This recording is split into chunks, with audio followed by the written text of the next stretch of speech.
Hey everyone, Rarity Dash here. Time for another Patreon-sponsored blind reaction. And this one comes to you courtesy of JD, who has requested that I react to Solving the Zelda Timeline in 15 Minutes Unraveled by Polygon. So, yeah, I guess we're coming up with some sort of comprehensive timeline for the Legend of Zelda series, which honestly seems a little bit weird to me. I mean, I'm no expert on the Zelda series. I've only played, like a few of the games, so it's been across my entire life. I mean, I played the first one. That's one I played a lot back on the NES, and I was like really small when that was a thing. And I've also played most of the big ones: Ocarina of Time, Link to the Past, Wind Waker. That was actually my favorite. I played that one all the way through and actually beat it, which that's the only one. And not much after that. I know there's been big ones since that, Breath of the Wild and the other one, and whatever, but I'm not really that into it. I'm not really that drawn to the series. I've enjoyed it at times, but it's not something that really calls to me. But anyway, back to the point. I I was under the impression that for the most part, some games accepted it, where it was a direct sequel to a previous game. Some games accepted they were like just separate instances of like the same world, that they were explicitly not on the same timeline, that we just had the same place and character names and enemies, but the storylines were completely set apart, and the worlds were just separate instances of the same the same thing, kind of. But maybe that's not the case. Maybe there is a way to lay it out and just make it a consistent timeline. I wouldn't really think so, but maybe I'll be convinced by this video. Let's get started, though, and find out. Here we go. I love the Legend of Zelda series. Why is he in a suit? The canonical timeline doesn't make any sense. Yeah. Perhaps it would make more sense if someone tried to put every single piece of Zelda media, canonical and non-canonical, into one timeline. I wouldn't think so. I don't think you're supposed to do that. Let's go. Let's start with the canonical. You're welcome to try, though. So we got Skyward Sword at the very beginning, created Demise, and then he becomes Ganon later on. Link gets resurrected. It's Minish Cap. It introduces Vati. He's a wind sorcerer, and then he also shows up in Four Swords. That comes next. After Four Swords, Vati is sealed. Ganon's back, baby. And it's Ocarina of Time. So Ocarina of Time splits into 3 different timelines here. Oh. One of them, Link decides to stay an adult. Ganondorf gets resurrected, and Link is nowhere to be found. And where's Link? Where's Link? I'll get to it. Don't worry, I'll get to it. And then the whole world floods, and we get Wind Waker. This one I'll call Adult Link. In this one, he decides to stay a child. The Sacred Realm is sealed. He's finished his entire meaning of existence by the time he's like 12. And so he goes and does Majora's Mask, which is also very existential. And then over here, Nintendo decided to make a timeline where Link loses. Link just can't do it in this one. Ganondorf does whatever he wants to, and now it's a Link to the Past. One of my friends invited me over to watch him beat Ocarina of Time because he was really close to finishing it, and then I went over, and then he couldn't do it, and so then we decided to go outside and play basketball. This is that timeline. So Adult Link, Child Link, basketball. Let's go back to Adult Link. After Wind Waker, he just goes and hangs out with his pirate friends in Phantom Hourglass. We go to Spirit Tracks. This is on a different island, and technically there is Link and Zelda, except Link is really into trains now. Let's do the child one. We go from it's understandable. Mask into what Who doesn't like trains? Called the era of Twilight. Obviously, it's Twilight Princess next. Then it gets a little bit darker and goes into the Age of Shadow. We do Four Swords Adventures, which is different from Four Swords. One has adventures in the title. Here's some with canon over here in Basketball Timeline. In the Hyrule Historia, which came out in 2011,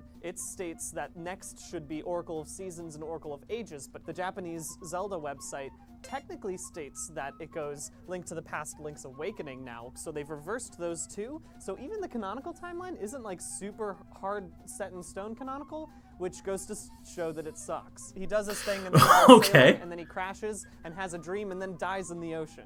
I'm gonna keep Oracle of Seasons and Oracle of Ages tied together right now. A new Link, new cycle, and he goes a link between worlds. And then it's another existential crisis, but this is my favorite one because instead of having an existential crisis and then going to have to save the world from a moon, or having an existential crisis and hanging out with pirates, he just gets really into fashion in Triforce Heroes.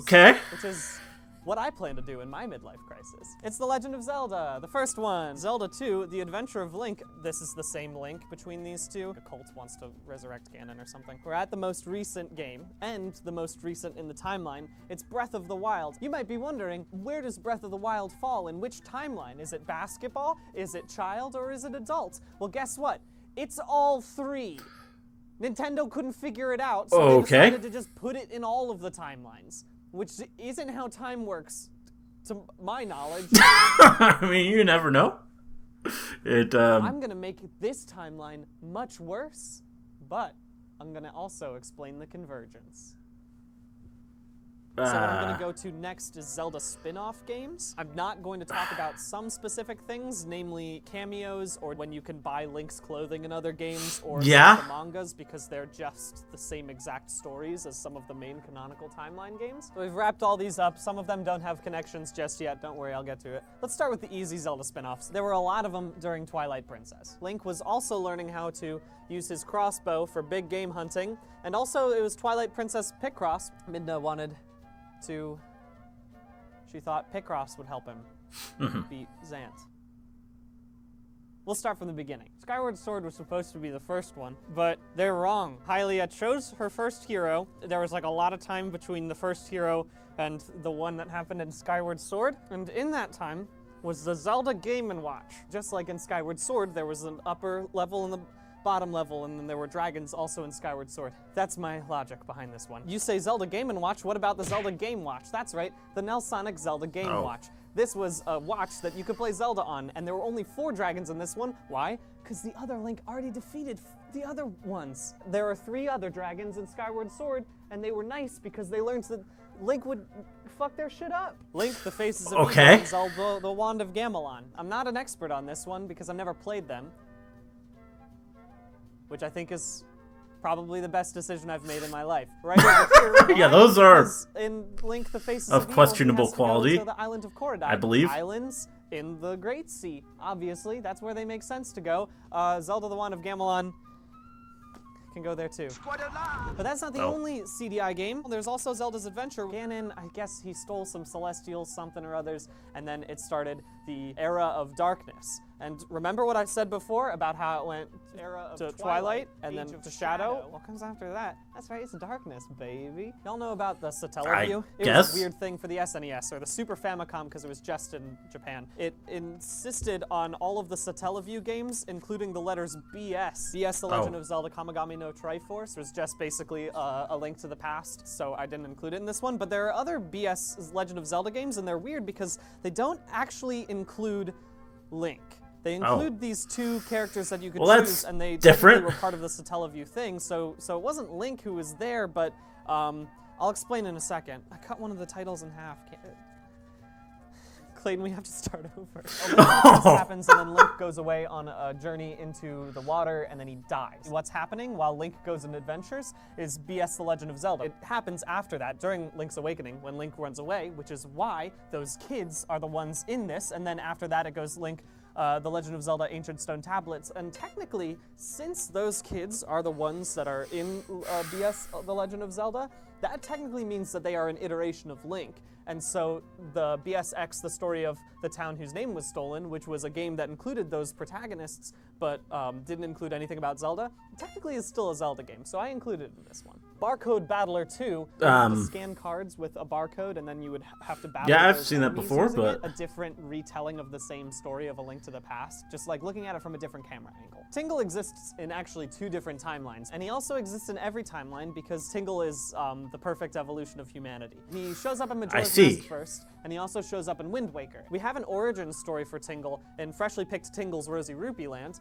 He starts to get the taste, I love rupees, and then he starts selling his maps to you in Majora's Mask. But at the same time as Rosy Rupee Land is the Dekisugi Tingle Pack, which was DSiWare, and it just basically was like a calculator and like a fortune teller or something. Tingle's Balloon Fight DS, this happens at the same time as Wind Waker. Over here in Basketball Timeline, we've got Ripened Tingle's Balloon Trip of Love. I'm not gonna explain how it connects just yet, because I'll do that later. It's a final Zelda spin-off. Hyrule Warriors Definitive Edition, and I'm using the Definitive Edition because that's just the collection of all of them, because there's 3 different versions of this game. I'm gonna put Hyrule Warriors over here, and I'm gonna call this the Time Break. The Time Break. Okay.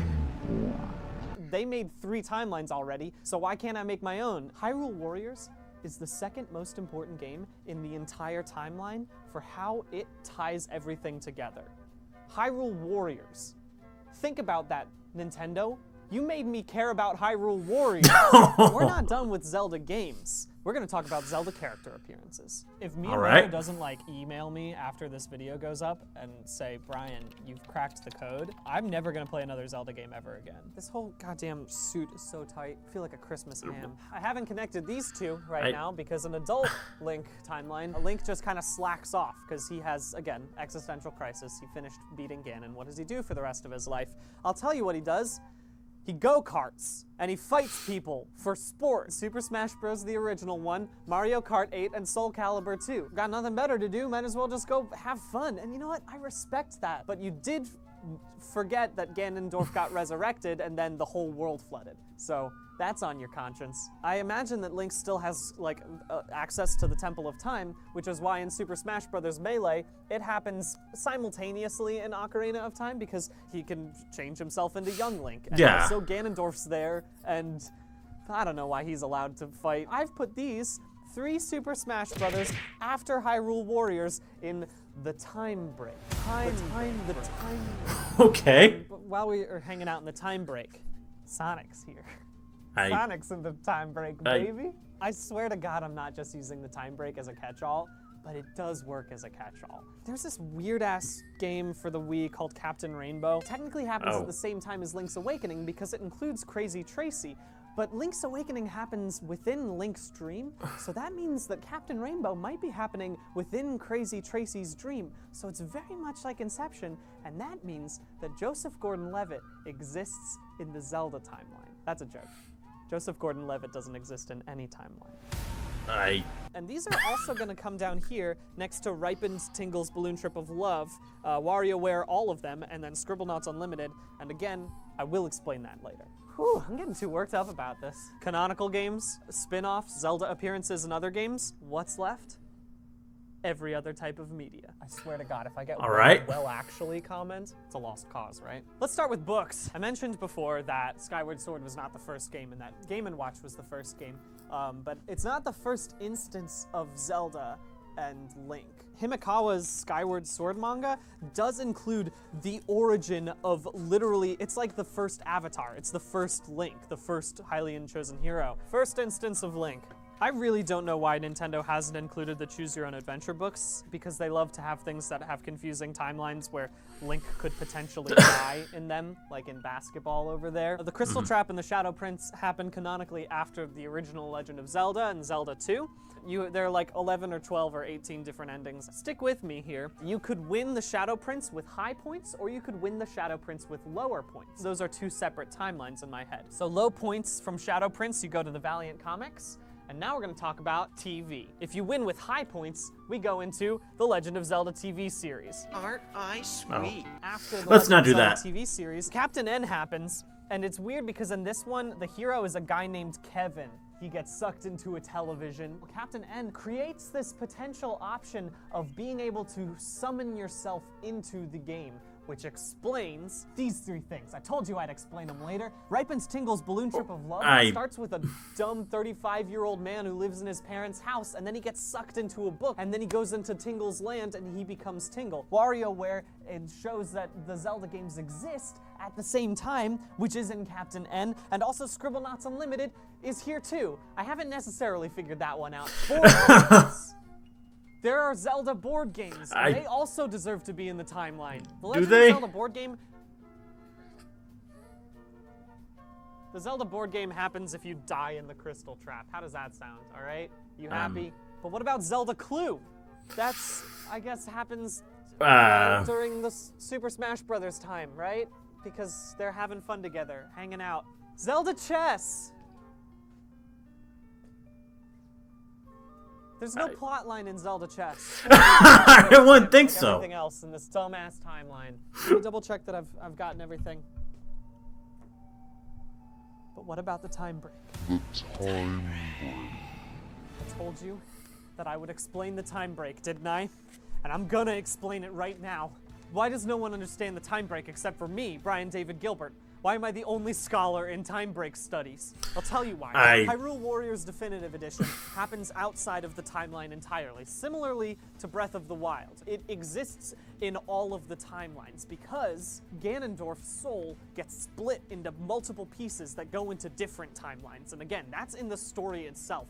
Link figures out that there are multiple timelines in this time, okay? And then he defeats the thing, and he goes into existential crisis mode, very just like over specific. here, and like over here, and like over there. But what does he do when he knows that all these timelines exist? He goes and he plays Super Smash Brothers with all of his friends in every single timeline. That's how Super Smash Brothers Ultimate can exist, because it's everyone, all the time, everywhere, and also Sonic. But the time break still doesn't fit in. It's still by itself over here, right? Okay, the time break doesn't have a space. Link knows about every timeline, and he's done hanging out with his friends here in the time break. So what does he do? He decides to settle down, get a real job. And what can he do better than anyone else? That's right, he knows every location in every timeline. I'm talking location, location, location. He gets his real estate license. He buys up every land, he consolidates every timeline, and pushes it all into one space. How does he do it? Legend of Zelda Monopoly. The most important Legend of Zelda game of all time.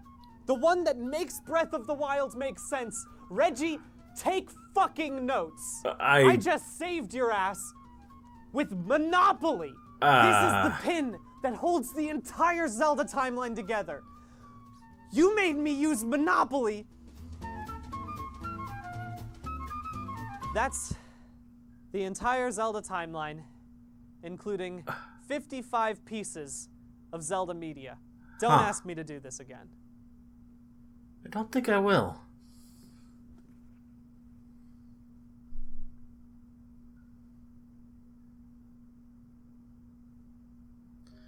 Well, that was weird. Yeah, I'm not really sure what to say about what I just watched. It was kind of bizarre.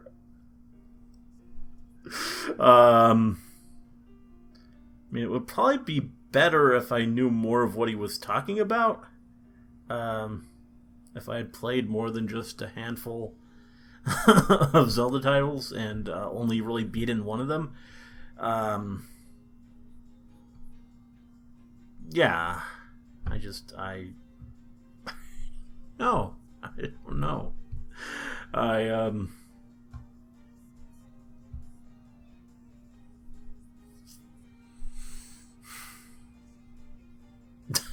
Yeah, that was just very strange. I mean, he was. I don't even know what to say about this. Actually, it's like it was just kind of. I mean, it was interesting seeing this guy try and put it together, and I don't really know if this makes sense or not. I mean, when it comes down to Monopoly, I'm guessing it's kind of a bit silly, but maybe it works. Maybe it does.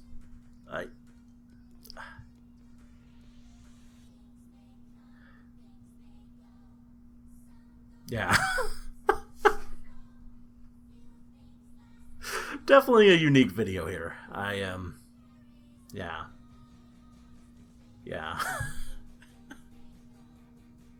I got nothing. Hope you enjoyed the reaction. Let me know if you did, and see you in the next one.